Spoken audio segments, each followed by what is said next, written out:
Hello दोस्तों, मैं हूं जगदीश जोशी। अक्सर हम लोगों से इंटरव्यू में एक क्वेश्चन पूछा जाता है कि जब हम लोग वीएफडी की फ्रीक्वेंसी को कम या ज़्यादा करते हैं तो क्या उसका जो इफ़ेक्ट है वो वोल्टेज पे पड़ता है या नहीं। यानी कि जब हम लोग फ्रीक्वेंसी को कम करते हैं तो क्या वोल्टेज भी कम होती है या वोल्टेज क्या बढ़ जाती है, या फिर फ्रीक्वेंसी कम या ज़्यादा करने का वोल्टेज के ऊपर कोई असर नहीं होता। जितना वोल्टेज हम लोगों को अपनी मोटर को देना है, या फिर वीएफडी आपका सिंगल फेज या 3 फेज का जो भी आपका वीएफडी हो उसके अकॉर्डिंग आपको आउटपुट वोल्टेज जो फिक्स वोल्टेज है 415 के आसपास, या सिंगल फेज में 220 वोल्ट के आसपास, क्या वही वोल्टेज रहता है या फिर फ्रीक्वेंसी चेंज करने पे वोल्टेज कम या ज़्यादा होता है। इस टॉपिक को हम लोग आज के इस वीडियो में बिल्कुल प्रैक्टिकली सॉल्व करेंगे। मैं आप लोगों को यहाँ पे मल्टीमीटर की हेल्प से वोल्टेज चेक करके भी दिखाऊंगा, फ्रीक्वेंसी कम करके, और कम होता है तो क्यों होता है, ज़्यादा होता है तो क्यों होता है, उस टॉपिक के ऊपर भी हम लोग डिस्कस करेंगे ताकि आप लोग इंटरव्यू में एक बढ़िया आंसर इंटरव्यूअर को दे सके। तो देखो, हम लोग क्या काम करते हैं, जब भी फ्रीक्वेंसी और वोल्टेज की बात की जाती है तो होता क्या है, फ्रीक्वेंसी वोल्टेज के बिल्कुल कांस्टेंट होती है। यानी कि वोल्टेज और फ्रीक्वेंसी का जो रेशियो होता है वो कांस्टेंट होता है। मान के चलो 220 वोल्ट पे अगर हमको 50 हर्ट्ज फ्रीक्वेंसी मिल रही है तो अगर हम लोग फ्रीक्वेंसी को कम कर देंगे तो वहाँ पे वोल्टेज भी कम हो जाता है, क्योंकि दोनों का जो रेशियो होता है वो कांस्टेंट होता है। सेम इसी तरीके से अगर 50 हर्ट्ज की फ्रीक्वेंसी पे हमको 3 फेज में 415 वोल्ट मिल रहा है तो होगा क्या कि अगर हमारा फ्रीक्वेंसी कम होगा तो हमारा वोल्टेज भी कम हो जाएगा, क्योंकि इन दोनों का जो रेशियो है वो कांस्टेंट होता है। ओके, अभी मैं आप लोगों को एक सिंपल सी यहाँ पे कैलकुलेशन करके दिखा देता हूँ। तो यहाँ पे देखो, मैंने कैलकुलेटर निकाल लिया है। तो यहाँ पे हम लोग क्या काम करेंगे, मान के चलो यहाँ पे मेरा तो इनपुट वोल्टेज 220 वोल्ट के आसपास है, क्योंकि ये वीएफडी जो है मेरी ये सिंगल फेज की वीएफडी है।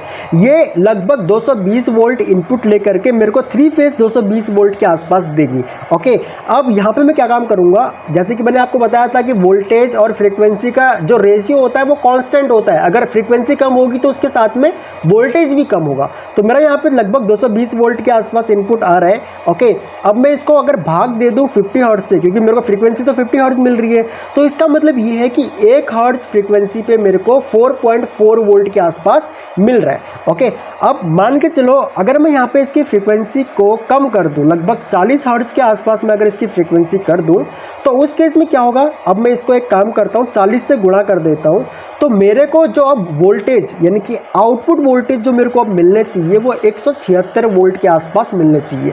ओके, ये बिल्कुल एक्यूरेट 176 वोल्ट नहीं आएगा, थोड़ा बहुत प्लस माइनस होगा, क्योंकि कुछ एरर इस वीएफडी में भी होंगे और कुछ एरर जो हम मल्टीमीटर को यूज करेंगे उसमें भी होंगे। ठीक है, तो मैं एक काम करता हूँ, यहाँ से हम लोग अपनी वीएफडी को स्टार्ट कर देते हैं। मैं सबसे पहले तो यहाँ पे अपने इस ब्रेकर को ऑन करता हूँ और यहाँ पे हम लोग वीएफडी को रन मोड पे ले आते हैं। ठीक है, अभी इसकी फ्रीक्वेंसी धीरे धीरे बढ़ रही है, और ये धीरे इसलिए बढ़ रही है क्योंकि हम लोगों ने जो एक्सेलरेशन टाइम जो है वो बढ़ा रखा है।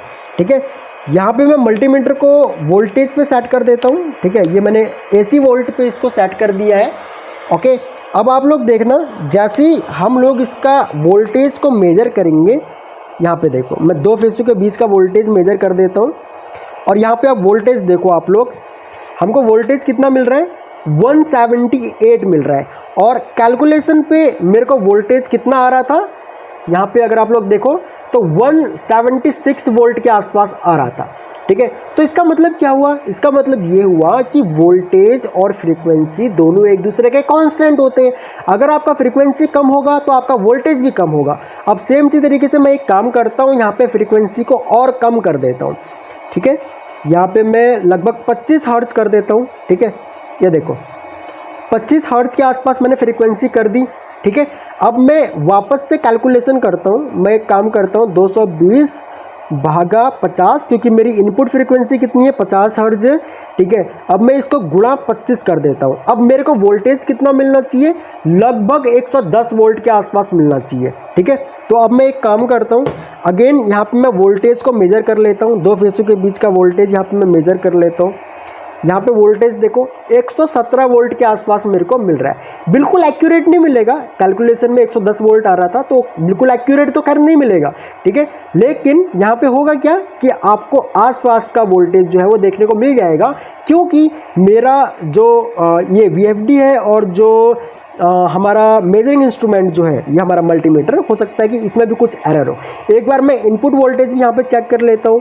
ठीक है, इनपुट वोल्टेज देखो मेरा 227 वोल्ट है, क्योंकि मैंने कैलकुलेशन जो करी थी वो 220 वोल्ट के साथ में करी थी, लेकिन मेरा इनपुट वोल्टेज यहाँ पे 227 वोल्ट के आसपास आ रहा है। ठीक है, अब अगर मैं यहाँ पे 227 वोल्ट, ये देखो आप 227 को अगर हम 50 से भाग दें तो ये 4.54 आ रहा है, और अब अगर हम लोग इसको गुणा कर दें 25 से तो ये 113 वोल्ट के आसपास आ रहा है। ठीक है, तो यहाँ पे थोड़ा बहुत एरर तो रहेगा ही रहेगा। अब यहाँ पे देखो मैं आपको यहाँ पे मल्टीमीटर में कंटिन्यू लगा के रखता हूँ। ठीक है, और वोल्टेज आप लोग यहाँ पे चेक करना, जैसे जैसे मैं इसकी फ्रीक्वेंसी बढ़ाऊंगा आपको देखने को मिलेगा कि वो यहाँ पे मल्टीमीटर में वोल्टेज भी हम लोगों का बढ़ रहा है। तो इससे क्या साबित होता है, इससे ये साबित होता है कि जब भी हम लोग अपनी VFD में फ्रीक्वेंसी को कम करते हैं तो वोल्टेज भी कम होता है, जब हम लोग फ्रीक्वेंसी बढ़ाते हैं तो हमारा वोल्टेज भी बढ़ता है। और ये वोल्टेज हम लोगों का जो मैक्सिमम वोल्टेज कहाँ पे रहेगा, मैक्सिमम वोल्टेज हम लोगों का रहेगा जब हमारी फ्रीक्वेंसी 50 हर्ट्ज हो जाएगी। उस केस में जो हमारा मैक्सिमम जो वोल्टेज हम लोगों को मिलना था वो हमको यहाँ पे मिल जाएगा, जो कि हमको 219 वोल्ट के आसपास मिल रहा है। सो आई होप कि ये जो एक डाउट जो है कि फ्रीक्वेंसी कम होने पे क्या वोल्टेज भी कम होती है या नहीं, वो आपका अब इस वीडियो को देखने के बाद क्लियर हुआ होगा। बाकी इस टॉपिक से रिलेटेड अगर आप लोगों का कोई भी डाउट हो तो आप लोग वीडियो के नीचे कमेंट कर सकते हो, और मैं एक वीडियो और आप लोगों के लिए लेके आऊँगा कि क्या फ्रीक्वेंसी कम करने से करंट कम या ज़्यादा होता है या नहीं। आप लोगों के बहुत से कमेंट्स इस टॉपिक के ऊपर भी आए थे, क्योंकि मैं आपके सारे कमेंट्स पढ़ता हूं और हम लोगों की यही कोशिश रहती है कि आपके ज़्यादा से ज़्यादा डाउट सॉल्व किए जाए। अगला वीडियो आप लोगों को किस टॉपिक के ऊपर चाहिए वो भी आप लोग मुझे वीडियो के नीचे कॉमेंट सेक्शन में बता सकते हो। सो इस वीडियो लेक्चर में इतना ही गाइज, थैंक्स फॉर वॉचिंग। मिलते हैं अपने नेक्स्ट वीडियो लेक्चर में।